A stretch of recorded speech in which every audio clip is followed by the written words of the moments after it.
की कविताएं, ये सिर्फ शब्द नहीं होते हैं ना, ये तो पूरी की पूरी यादें होती हैं, एक एहसास होता है। अक्सर हमें लगता है कि ये कितनी सीधी सादी होती हैं, पर कभी-कभी उनकी इसी सादगी में बहुत गहरे मतलब छिपे होते हैं। तो आज हम ऐसी ही एक प्यारी सी कविता की परतों को खोलेंगे और देखेंगे कि खेल के इस मजे में सीखने की कौन सी गहराई से उतरने से पहले एक पल के लिए रुकते हैं। जरा सोचिए अपने बचपन के बारे में। ऐसा कौन सा खेल है जिसकी याद आज भी एकदम ताजा है? हो सकता है दोस्तों के साथ वो भागम भाग, या मिट्टी में घर बनाना, या फिर बारिश में वो कागज की नाव चलाना। वो जो यादें हैं ना, बस उन्हीं को मन में रख के आगे बढ़ते हैं। चलिए अब सीधा चलते हैं उस कविता की ओर। इसका नाम है झूलम झूली और ये बच्चों की एक हिंदी किताब से ली गई है। और जैसा कि नाम से ही लग रहा है, ये खेलने के लिए एक खुला दिल से दिया गया बुलावा है। कविता की पहली ही लाइन हमें सीधा बचपन की गलियों में ले जाती है। माटी माटी खेलें। कितना सरल है लेकिन कितना गहरा भी। ये सिर्फ मिट्टी में खेलने का बुलावा नहीं है, ये तो हमें जमीन से, मतलब प्रकृति के सबसे बेसिक एलिमेंट से जोड़ने का एक न्योता है।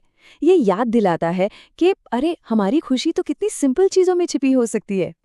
और मिट्टी की उस गर्माहट के बाद आता है पानी का बुलावा। आओ पानी पानी खेलें। जमीन की स्थिरता के बाद पानी की वो चंचलता। कविता यहाँ पर हमारी सेंसेस से खेल रही है, हमें उन बेफिक्री वाले दिनों की याद दिला रही है जब खुश होने के लिए बस ये दो चीजें ही काफी थीं। जैसे जैसे हम कविता में आगे बढ़ते हैं, खेलों का दायरा भी बढ़ता जाता है। छुपम छुपी खेलें, दोस्तों के साथ छिपने और खोजने का वो मजा। फिर आओ झूलम झूली खेलें, हवा में ऊपर नीचे जाने की वो आज़ादी। हर लाइन, हर शब्द मिलकर बचपन की एक ऐसी तस्वीर बना रहे हैं जो हम सब ने कहीं ना कहीं जी है। तो अगर देखा जाए तो ये कविता सिर्फ अलग अलग खेलों की एक लिस्ट नहीं है, ये तो एक नजरिया है।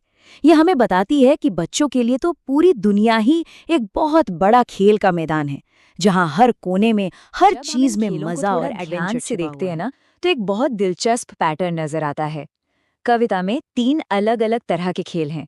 पहला है तत्वों से खेलना, यानी मिट्टी और पानी के साथ। फिर आता है प्रकृति के साथ खेलना, जैसे बीज बोना और पेड़ों पर चढ़ना।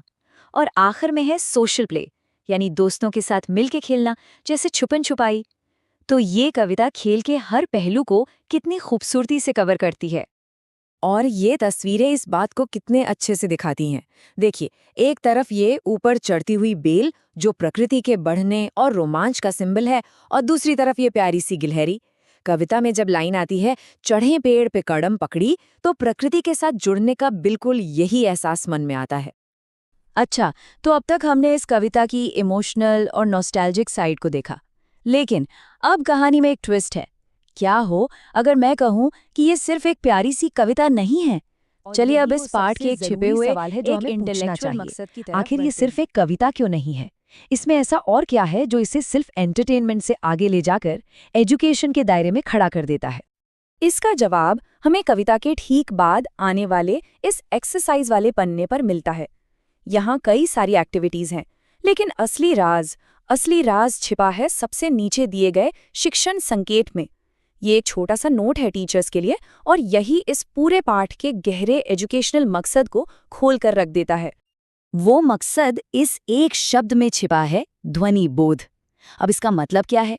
इसका सीधा सा मतलब है भाषा में अलग अलग आवाजों को पहचानने और उनमें फर्क करने की काबिलियत। पढ़ना सीखने की जो पूरी प्रक्रिया है ना, ये उसका सबसे पहला और सबसे जरूरी कदम है। और इसे सिखाने का तरीका तो और भी शानदार है। जैसा कि आप यहाँ देख सकते हैं, कविता के मजेदार शब्द जैसे झूला, छुप्पम और खेल, इनका इस्तेमाल बच्चों को झ, छ और ख जैसी मिलती जुलती आवाजों के बीच का छोटा सा फर्क सिखाने के लिए किया जा रहा है। मतलब ये तो सच में खेल खेल में भाषा विज्ञान का पाठ पढ़ाने जैसा है। तो चलिए अब इन सभी धागों को एक साथ पिरोते हैं। हमने देखा कि कैसे खेल का मजा और भाषा सीखना दोनों साथ साथ चल रहे हैं, लेकिन ये कविता हमें एक और गहरे लेवल पर ले जाती है, एक ऐसा लेवल जो हमें हमारी धरती और हमारी कम्युनिटी से जोड़ता है।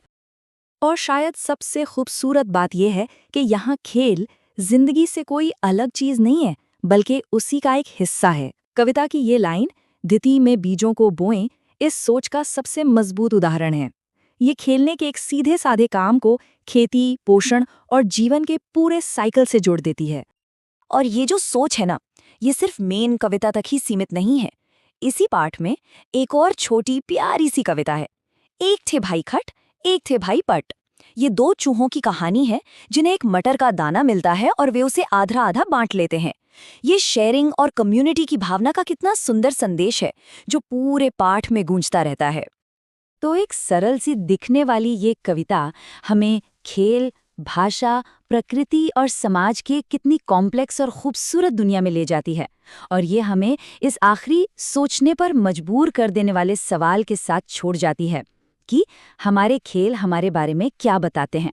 वे हमारी संस्कृति, हमारी वैल्यूज़ और हमारे एक दूसरे से जुड़ने के तरीकों के बारे में क्या कहते हैं। इस पे सोचिएगा ज़रूर।